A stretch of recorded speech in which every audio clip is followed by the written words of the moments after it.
So good morning dear cadets. So almost we are reaching to the last leg of this unit also. So yesterday I have completed galvanization, rusting, methods of preparation of rusting. So many things we have discussed. Okay. So let us proceed towards the last topic of this chapter. What is the name of this chapter? Crystallization. Okay. What is this one? Crystallization means somewhat it is related with the crystal. Okay. So what is the crystal? In our daily life you might have seen the crystal of sugar, crystal of salt. Daily we are witnessing or not? Sugar daily we are eating, salt daily we are eating. So that crystal of sugar, that one solid substance, small pieces of those substances having fixed geometry, means their shape is fixed. One particular type of shape is there, that is only crystal, and the process of obtaining those crystal, that is called crystallization. Once again listen, crystal is the purest and solid form of the substance having fixed geometry. So here meaning of geometry is shape. Okay, what is that one? Shape. Crystal is the purest and solid form of the substance. What is this one? Solid and purest form of the substance having fixed geometry, means crystal of sugar, crystal of salt, they are in the solid form, they are in purest form. Moreover to this, they are having fixed geometry. Fixed geometry means fixed shape, that is called crystal, and the process of obtaining those crystal, that is called crystallization. But how? That is the question. So what is the crystallization? Crystallization is the process of separating pure crystal of a substance from its hot and concentrate solution on cooling. Means what you will do? What you will do? First you will make the hot and concentrate solution of the substance. Okay. Then you will cool it. While cooling only you will get the crystal of that substance. Now in your book what is there? One particular example they have given, that is the process of formation of copper sulfate crystal. So we'll show you here. First we'll explain once again crystallization process. Don't worry. So in crystallization process what we are doing? We are making the solution of a substance. First we are heating it. After heating what we are doing? We are cooling it. So while cooling only, the purest form of the substance will come out in the form of crystal. That is called crystallization. So what is crystallization? It is the process of separating pure crystal of a substance from its hot and concentrate solution. Here the meaning of concentrate means a dense solution. Okay, dense. Denser means less amount of solvent, more amount of solute. Okay. Now here we can write example. What is the example? Preparation of copper sulfate crystal. Copper sulfate crystal. Copper sulfate crystal. Okay. Just see. We'll show you with the help of extra marks how the copper sulfate solution is formed. Okay, so just see the crystallization process. Okay. Let's observe what happens when hot concentrated solution of a salt is allowed to cool. We find that on cooling, some crystals are formed in beaker. Okay, so just see entire process you will see. Crystallization is the process of separating your crystals of a substance from its hot and concentrated solution on cooling. Crystal is a solid with its atoms arranged in a regular pattern. Crystallization is a physical change. Copper sulfate crystals can be formed from its supersaturated solution by cooling. Okay, just see the examples of crystallization here given with reference to the copper sulfate. So how the copper sulfate solution is formed? Just see, first you make the solution of copper sulfate in water. Okay, just see, here it is shown. Okay, just see, copper sulfate and water you take, make solution in the beaker. Okay, now heat this one. So when you heat this one, then what would be there? The excess amount of water which is there in the solution, that will evaporate. Now copper sulfate and little bit amount of water will be left, that is only the concentrate copper sulfate solution. Okay, now remove from the burner this one. Okay, now just see, leave it for cooling for some period of time. Now crystal of copper sulfate you will get. So examples of crystallization are formation of crystal of copper sulfate from its supersaturated solution. Okay, supersaturated, what is the meaning of supersaturated? Means very large amount of copper sulfate should be there in that solution. Okay, so just see, copper sulfate crystal, formation of copper sulfate from its supersaturated solution. Just see, it would be like that solution. This method is also used to obtain pure common salt crystals from seawater. So when you For detailed explanation, watch the upcoming video carefully. Okay, when you keep the supersaturated solution of copper sulfate for cooling, so after some time you will get like that crystals. Same method is applied for obtaining the common salt crystal from the sea water.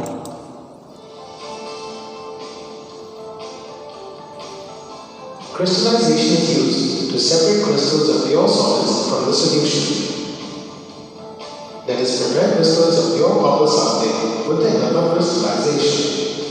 For this, we need water, copper sulfate, beaker, glass bottle, funnel, filter paper, china dish, tripod stand, wire gauze, and spirit lamp. Take approximately 50 milliliter of water in the beaker. Add small amount of copper sulfate into it. Stir the contents gently with the help of a glass bottle.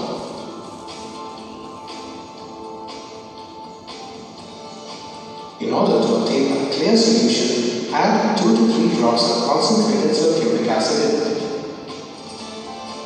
Heat the solution. Stir it continuously and add more copper sulfate until no more of it dissolves. Filter the solution and collect the filtrate in a china dish.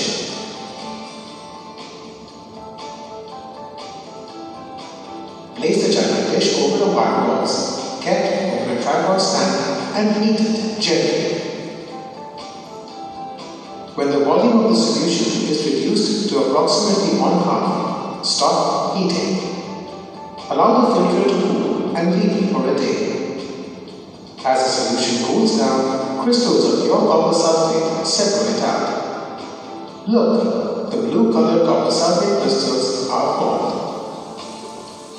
It shows that we have separated pure copper sulfate crystals from the solution containing other substances by crystallization. Okay, so just see, don't think that in this way very easily we can get the copper sulfate solution. Okay, now if there is a problem in obtaining the copper sulfate crystal, then what we are doing, we are adding the concentrate sulfuric acid during the crystallization process. Then what is there, what is the role of sulfuric acid? Just a minute, I will show you. What is the role of concentrated sulfuric acid in crystallization of copper sulfate?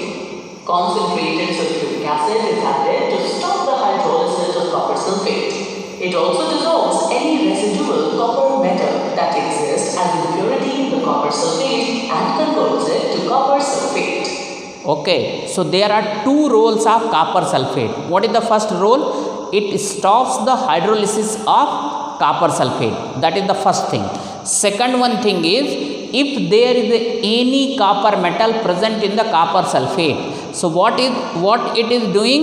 It is converting that one into copper sulfate. Okay, so these are the two roles of sulfuric acid in the crystallization of copper sulfate. Okay. Can you complete the following sentences? For rusting of iron to occur, both oxygen means air and water vapor must be present.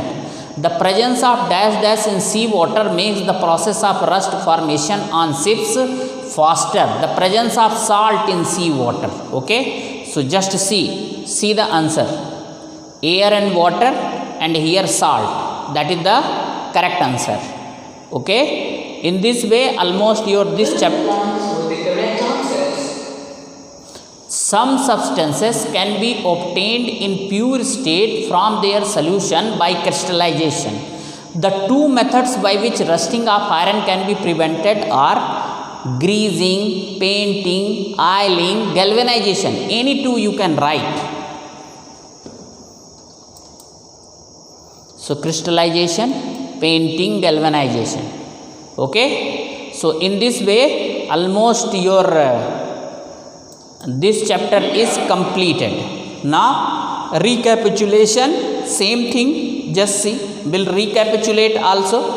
Okay, what are the things which we have covered here? Physical change is a change in which only the change in physical properties such as shape, size, color and state takes place and no new substance is formed. Chemical change is a change in which two substances undergo a chemical reaction to form a new substance with different properties. Any chemical change in matter which involves its transformation into one or more new substances is called a chemical reaction. Process of deposition of a reddish brown substance on iron in the presence of moisture and air is called rusting. Process of depositing a thin layer of zinc metal on iron arches is called galvanization. Process of cooling a hot, concentrated solution of a substance to obtain crystals is called crystallization. Okay, so in this way almost everything I have completed as far as this chapter is concerned. Dear cadets, will show you one animation regarding the rusting of iron and one animation related with the galvanization. Okay, rest your everything is completed. Galvanization also I have completed, but that animation is important. Okay, so just see that animation. The process of rust formation is called rusting. For detailed experiment, Rusting is a wasteful conversion of a metal into oxide and other compounds. Rusting of iron is a chemical change. Presence of air and water is essential for rusting of iron. Let us demonstrate it with the help of an experiment. Take 3 test tubes. Add boiled water in the first test tube. In the second test tube, add calcium chloride. In the third test tube, add normal water. Now add a few iron nails in each of the test tubes and cover them with help of corks. After a few days, you will observe that the iron nails in test tube filled with normal water are rusted because it has water and air both. The nails in test tube filled with boiled water and calcium chloride remain unaffected.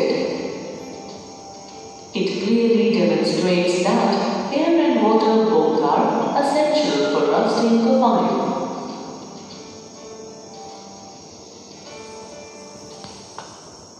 test tube B absorbs moisture from the damp air and makes the air dry. Thus, in test tube B, nail is exposed only to dry air. In test tube C, layer of the oil prevents air from dissolving in the water. Thus, in test tube C, nail is exposed only to water. Okay, so just see. Essential condition of rusting already I have explained you. Now with the help of this activity we can understand very easily. Just see. Iron nail, water and air. Just see. Here iron nail is there. Okay. Water is there and air is there. This is getting rusted. This is getting rusted. Why?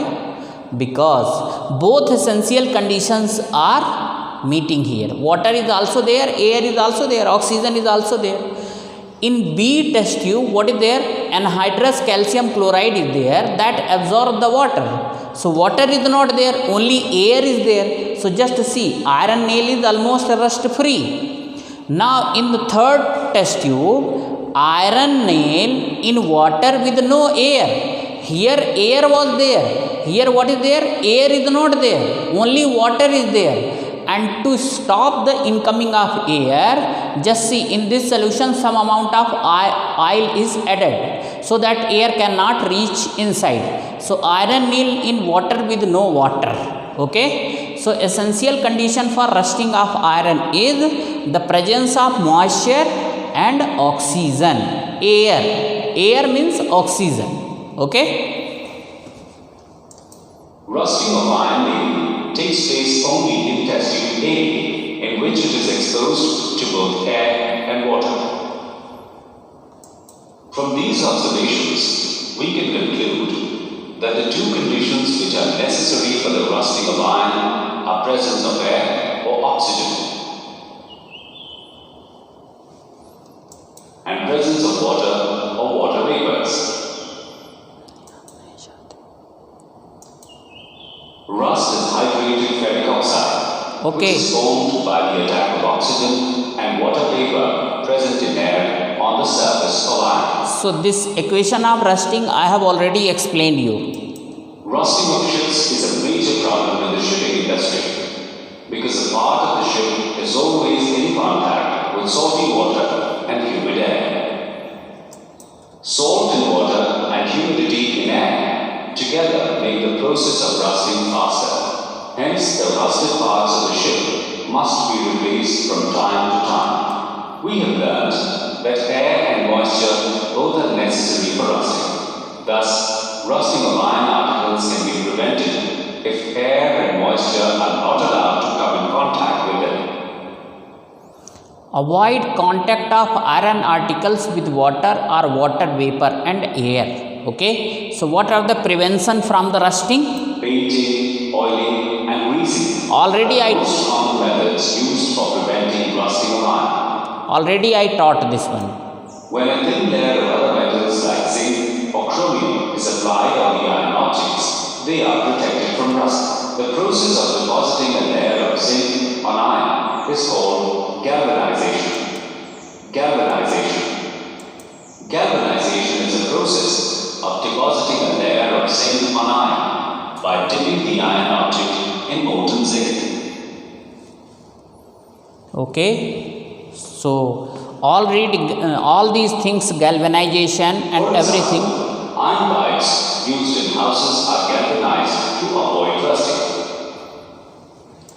Car frames are galvanized to avoid rusting on coming in contact with salty water. Okay. So just see, galvanization is so important. Okay. Car frames are galvanized to avoid rusting or coming in contact with salty water. So almost this chapter is finished. Okay. Now we'll give you today's questions. So okay. So just see, 3 questions I am giving you today. What is the crystal? What is crystallization? Explain it by taking the example of copper sulfate. Keep 2 uses of galvanization. Okay. So just see, in the crystallization, what is there? Whatever diagrams were there, every diagrams you have to make. Means in detailed way you have to explain it. Okay. And give 2 uses of galvanization. Just now I have finished that one. galvanization is done in the car frames or bike handles so that they can be prevented from rusting. Galvanization is done in iron articles or iron object to stop from rusting. So these two common example very easily you can write. Okay, and crystal already I have explained. So okay, in this way your this chapter is completely completed. As far as the NCERT exercise is concerned, tomorrow we'll start the NCERT exercises. Okay, so it will take another 2 days time to complete the NCERT exercise. So I hope that before whatever things I have taught you have completed. Please prepare hard for the monthly test. Syllabus and other things already I have announced. Okay, so thank you with this hope and belief.